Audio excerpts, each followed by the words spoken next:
All right, everybody. I was on Facebook the other day, and someone was sending me some photos of an area that I had previously shot with a drone.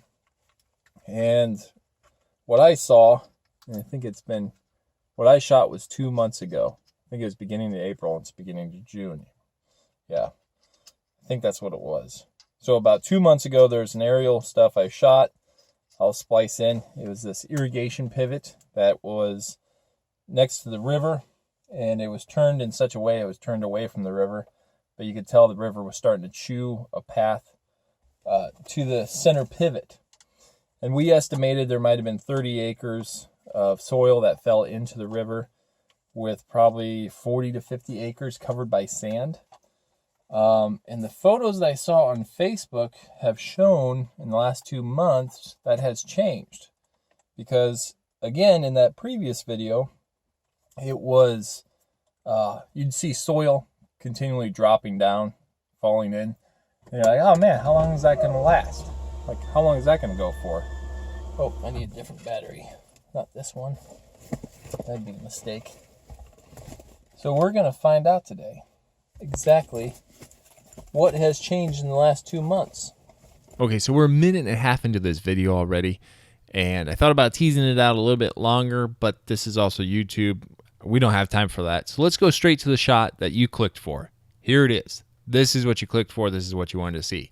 Stating the obvious, the pivot that we saw in the previous video that was from the beginning of April, that was maybe 100 some, or no, what do we think it was? Maybe close to 300 feet from the river. In about 2 months, it went from 300 feet from the river to in the river. And also within the shot, you'll notice like the difference between the soil and the sand. There's a little definitive line that shows you how much sand is on top of the soil. So also make note of that, because I believe the weight of all that sand would probably have an effect as far as how quickly the soil will fall into the river as it cuts away, because there's a lot of weight pushing down. I'm not saying that's the only variable, but it's something to consider. Also, I wanted to do is take this aerial shot. See that little path that goes over the creek in the upper left corner? I did this panning shot because I wanted to get some points of reference for when I look over to Google Earth. Now, the drone I have can do some sort of mapping with GPS.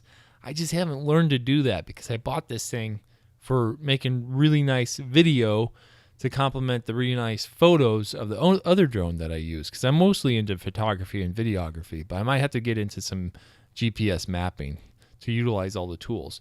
So the bank of the river cuts underneath that first leg of the pivot. It gets close to where that pond of the water is, and then it takes a hard right, which I believe in compass, if we orient it, I think it takes a hard turn to the west. So there's West Point. Let's zoom in, kind of get our point of reference again. Okay, so this is the field that we've been looking at. What I found was the Google Earth also has a radius tool. And if you use it and place it at the middle of your circle, in this case the pivot, you can move the radius out. And I moved the radius out to the last wheel of that pivot, which puts it about 1,050, maybe 1,075. I couldn't quite place it exactly.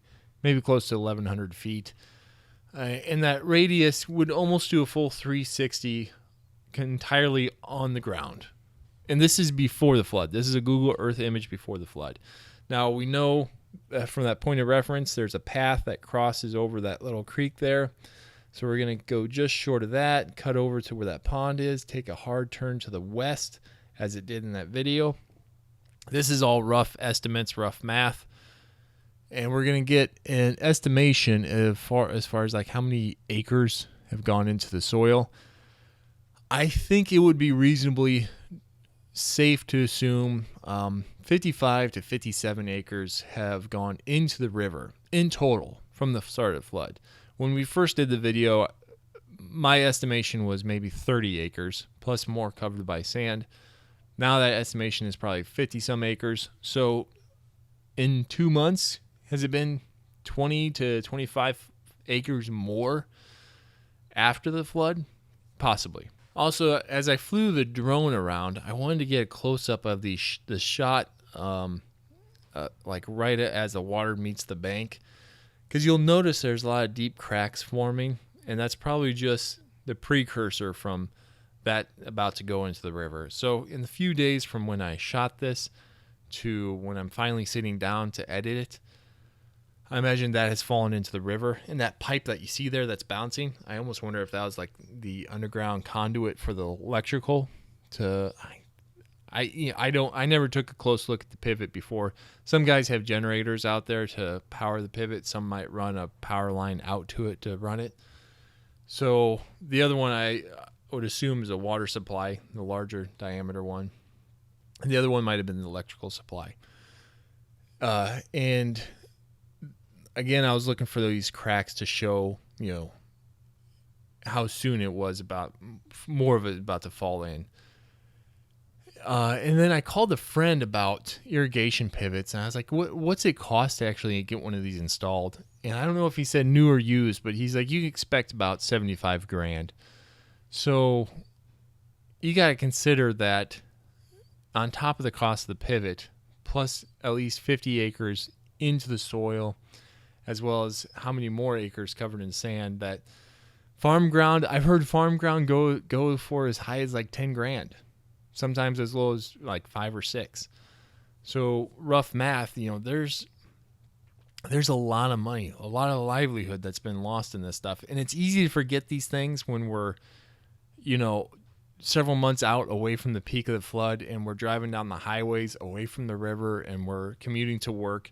And we might be minorly inconvenienced by a bridge that's still out or a road that's still closed, but the effects are still ongoing. Like, it's still happening. The river is higher than average, and they expect it to be high and up through November. That's not accounting for any additional flooding we might get through the summer. And we're usually prone to some sort of flood during the summer. So I feel like we're as a population, we're kind of getting comfortable, and we're forgetting that, we're not out of the woods yet as far as like this being a problem. Like, the national news cycle might have passed, but it's still ongoing. I guess that's a nice way for me to segue into this idea of a Patreon-supported YouTube documentary series idea that I've been having. The goal would be to increase the production value by spending the time to go talk to people, get interviews from professionals or people who've lost something during the flood or survived the flood, and get a better sense of the story.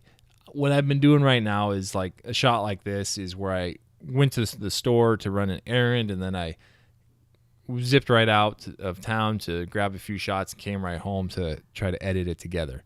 So a Patreon-supported documentary series would actually be better storytelling with a little bit more emphasis on quality of editing and quality of content. If that sounds interesting to you, let me know. I'm kind of soliciting comments and ideas from folks like you. If you've watched the YouTube or followed the Facebook, this is not the first time I floated this idea out. But I'm trying to get all these ideas and comments that I can kind of conglomerate together, sit on it, incubate the idea, and then finally come up with something where I can show you guys an idea where I can go produce this content or produce you better content, and then give you something in return, something that you can have or possess, so to speak. So yeah, put your ideas and comments down below, and thanks for following along.